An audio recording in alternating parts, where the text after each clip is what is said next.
But the point I make, and this is not understood in Washington or, as far as I can tell, in the Trump transition team, the BRICS already have a common currency. No one understands it. It's called gold.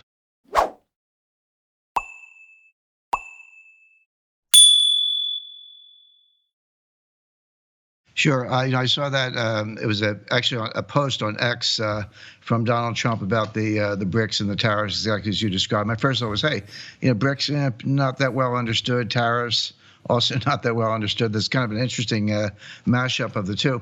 But what Trump actually said, I mean, I have the post in front of me.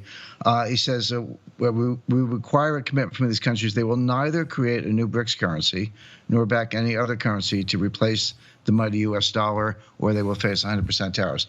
Well, that's a shot across the bow. In fact, the BRICS are actually not working on a new currency right now. 10 years from now, maybe, it took the euro 10 years to launch from 1992 to 2000. But a new currency is not on the table.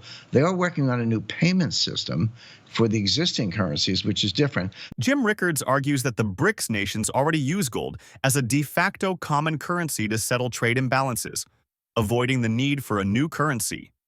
He highlights that gold transactions require less gold than assumed and can be done efficiently. Rickards criticizes Donald Trump's tariff threats against BRICS, noting their significant economic power, representing about half the world's population and a large share of global GDP. He explains that BRICS nations are motivated to move away from the US dollar due to sanctions, not inflation, as sanctions are seen as financial warfare. Rickards also discusses the Federal Reserve's limited influence on long-term bonds and highlights a global dollar shortage caused by contracting commercial bank activity despite the Fed's money printing. He concludes that central banks and sovereign wealth funds are the true influencers of global finance today. So here Trump's kind of warning them off, but there's not really a new currency that's imminent. My other thought, I actually favor tariffs. This goes back to, I share that view with Alexander Hamilton and William McKinley. Tariffs have been a big part of the U.S. growth story since 1790, except in recent decades. So I favor tariffs. 100% is extreme by any measure. That's really punitive. And the other thing is, the BRICS are not just, we used to talk about the third world or developing economies. That's fine. The BRICS are about half the Earth's population, 30% of GDP. If you use other measures, it's 50% of GDP. So they have a lot of ability to kind of go their own way. So I view this as, it's a shot across the bow. It's not anything that's going to happen anytime soon. But the point I make, and this is not understood in Washington or, as far as I can tell, in the Trump transition team, the BRICS already have a common currency. No one understands it. It's called gold. In other words, let's say, you're Russia and I'm China. I sell you manufactured goods. You pay me in rubles. I sell you, you sell me oil and I pay you in Chinese yuan. That works. You don't need another currency. The problem is you build up balances. Eventually, one side has a big trade surplus relative to the other. And how do you settle those balances? Well, with a common currency, it doesn't matter. I can go shopping in Brazil or Turkey or Iran or any place else. But in the local currency, you are limited. How do you settle up? The answer is gold. And you don't have to do it on a gross basis. The economists say there's not enough gold. That's nonsense. They don't know what they're talking about. There's always enough gold. It's just a question of price. But even apart from that, you don't settle on a gross basis. You settle on a net basis. So you would need far less gold. You don't have to do it in real time. The central banks can pay the local buyers and sellers in local currencies. The countries have to settle up. They could do it quarterly or once a year, et cetera. So their system works fine without a new currency. They do have a currency already, which no one really understands, which is gold. And if I were the United States Treasury, I would be buying gold. I mean, make their job more difficult. Russia and China have quadrupled their gold reserves in the last 15 years. Why are we making it easy for them? Just the U.S. has the most gold, so we benefit the most if the price of gold goes up. If I were the Treasury, I would just front run them and buy gold. Well, obviously you're right about Trump's program. I favor that program. It should result in a stronger dollar. But inflation is actually not their biggest concern. It is a concern, but there are lots of hedges for inflation, starting with gold. But there are many others, natural resources, land, et cetera. Their biggest complaint, and I sat in the Pentagon and White House and explained this to people, their biggest complaint is sanctions.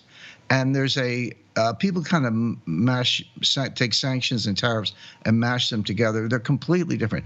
Tariffs are a legitimate economic policy tool. You can overdo it. You can, there's a lot of benefits from tariffs, but they are a legitimate economic tool. Sanctions are financial warfare. That's an act of war. That's no different than the Royal Navy blockading France during the Napoleonic Wars. And so, but Americans tend to blur the two. So, I would be all in favor of sanctions for the reason I mentioned. Sorry, in favor of tariffs for the reason I mentioned. But sanctions are an act of war. So Russia, China, all the BRICS, Brazil, the rest of them, they wouldn't even be thinking about moving away from the dollar. The dollar worked just fine. The only reason they're thinking about it is because of the sanctions we put on Russia back to Ukraine. And by the way, Steve, what you said earlier with your prior guest, Ukraine is sort of the center of gravity for almost every big geoeconomic issue in the world. But because of the sanctions we put on Russia as a result of Ukraine, China, Saudi Arabia, Brazil, and others looked at that and said, hey, if you can do it to Russia, you can do it to us. And so we need an alternative. So all you really have to do is back off from the sanctions war, settle the issue in Ukraine, which should never have happened, but that can be settled. And then they'll ease off on the alternative currency. Their concern is not inflation, it's sanctions. But seriously, one of the things about having been around for a while is I was actually around when the real bond vigilantes were active in the 1980s. But even before that, I started my career of 10 years at Citibank as their international counsel. And I got kind of one-on-one tutorials by Walter Wriston. I was one of the up-and-comers. Wriston's probably the second greatest banker of the 20th century after Pierpont Morgan. He explained to me how the Eurodollar system actually works. So I'll come back to that in a second. But the first thing is the Federal Reserve is impotent. The Federal Reserve is best understood in Jay Powell. It's like one of these Las Vegas magician shows. They're very popular, but don't look too hard at the tricks. It's all for show. It means very little in terms of what we're actually concerned about, which is the government bond market, number one. Number two, the Fed controls short-term interest rates. When I say short-term, I mean an overnight rate. Banks lending to each other overnight. Okay, they can tweak that. They don't control the yield to maturity on a 10-year Treasury note. They don't control the 30-year bonds. The second stage of my career, another 10 years, I was a counsel and credit officer at one of the primary dealers. That primary dealers, for those who don't know, they're the dealers who actually get to deal with the Fed. And there aren't many. There are about 20 of them. They actually get to deal with the Fed. So I dealt with the Fed every day for a long stage of my career and kind of know how that all works. So here's the thing.